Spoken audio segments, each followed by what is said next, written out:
Coasis Cast, um oásis de refrigério na palavra de Deus. Sejam todos bem-vindos a mais um episódio de Coasis Cast, o podcast da Igreja Presbiteriana de João Lisboa. Olha, hoje o tema é daqueles bem interessantes. A teoria da evolução. Mas a gente vai olhar por uma lente cristã, sabe? Baseado nas ideias do Reverendo Marcos. Isso mesmo. E olha só, para começar a nossa conversa, o Reverendo Marcos até deu uma dica. Lê Gênesis capítulo 1, ali do 23 ao 31. Ajuda a dar um pano de fundo, né? Boa dica. Então vamos lá. Começando pelo básico, assim. Como é que essa perspectiva define o evolucionismo? Pelo que entendi, é a teoria científica, né? Que as espécies mudam, descendem de outros ancestrais. Exato. E logo de cara ele faz uma distinção que é, assim, fundamental.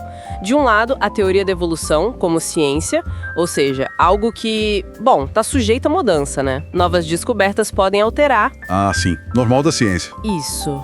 Do outro lado, a doutrina da criação. Essa é vista como bíblica, como uma verdade da palavra de Deus, que seria absoluta e imutável. Uma teoria científica não tem essa pretensão de ser verdade absoluta nesse sentido, entende? Entendi a separação. E, claro, falar de evolução tem que falar de Darwin, né? É até curioso, as fontes mencionam que ele começou estudando teologia. Depois mudou de rumo, claro. Pois é.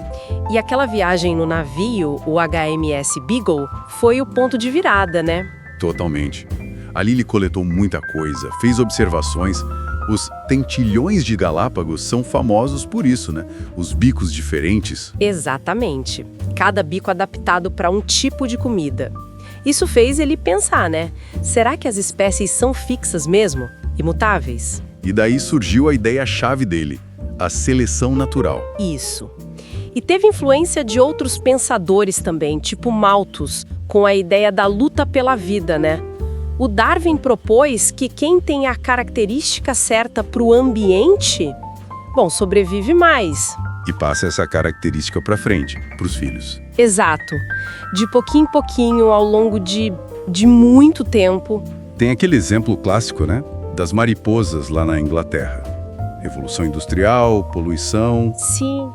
As árvores ficaram escuras de fuligem.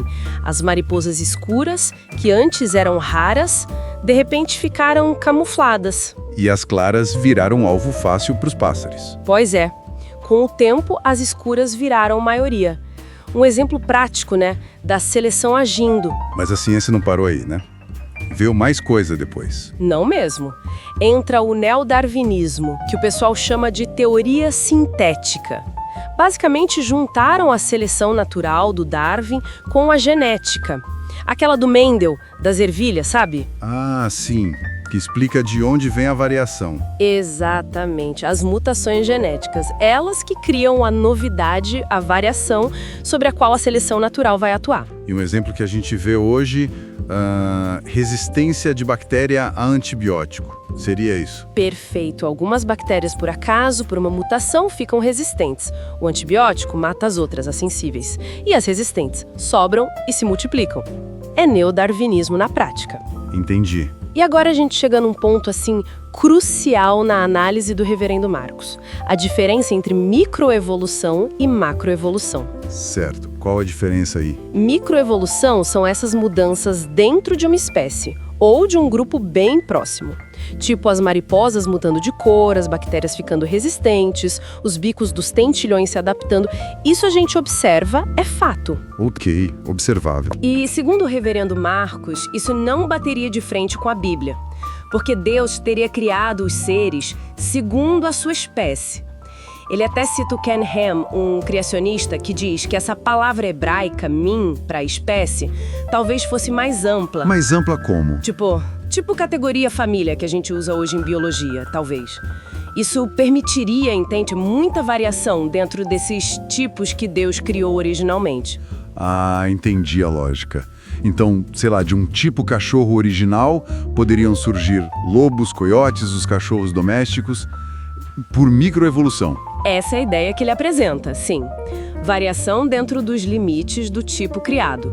Agora, a macroevolução, aí a coisa muda. Que seria? Seria a ideia de que essas pequenas mudanças da microevolução, com o tempo, muito tempo mesmo, milhões de anos, vão se acumulando e formando espécies totalmente novas, grupos maiores, até chegar naquela ideia de que toda a vida na Terra veio de um único ancestral comum, lá atrás, o tal do Luca. Ancestral comum universal. Isso, essa é a ideia de ancestralidade universal, que não é algo que a gente observa diretamente, né? É uma interpretação. É essa ideia que, para ele, entra em conflito direto com o relato de Gênesis, que fala de Deus criando os diferentes tipos de seres. E aquelas semelhanças que a gente vê, tipo o osso do braço humano, da asa do morcego, da nadadeira, da baleia, são parecidos na estrutura. O argumento evolucionista é que isso mostra um ancestral comum. Sim, esse é o argumento comum. Mas a perspectiva que a gente está analisando aqui oferece outra leitura. Diz que essas semelhanças podem indicar, na verdade, um designer comum, um criador que usou um projeto, um design parecido em criações diferentes. Entendi. Ele usa até uma analogia com carros, tipo os carros da Mercedes-Benz. Eles mudam com o tempo, evoluem no design, têm peças parecidas, mas isso não quer dizer que um modelo deu origem biologicamente a outro, né? Indica o mesmo fabricante. Faz sentido a analogia para explicar o ponto de vista. Então, para resumir a visão do reverendo Marcos, microevolução, adaptação, variação dentro dos tipos é ciência observável e tudo bem com a Bíblia. Agora, macroevolução, a ideia de que tudo veio de um ancestral só, aí seria uma interpretação teórica que bate de frente com Gênesis. E é fundamental, né? Lembrar que essa análise toda parte da Bíblia como sendo a verdade fundamental. A ideia é tentar harmonizar o que a ciência observa com a Escritura.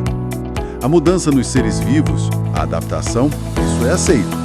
O problema, para essa visão, é a explicação evolucionista para a origem de toda a diversidade a partir de um único ponto. É aí que mora o conflito. Exatamente. Gostou da nossa conversa? Então não se esqueça de se inscrever no nosso canal, curtir este vídeo, compartilhar com seus amigos e ativar o sininho para não perder os próximos episódios do Quasiscast. Até a próxima!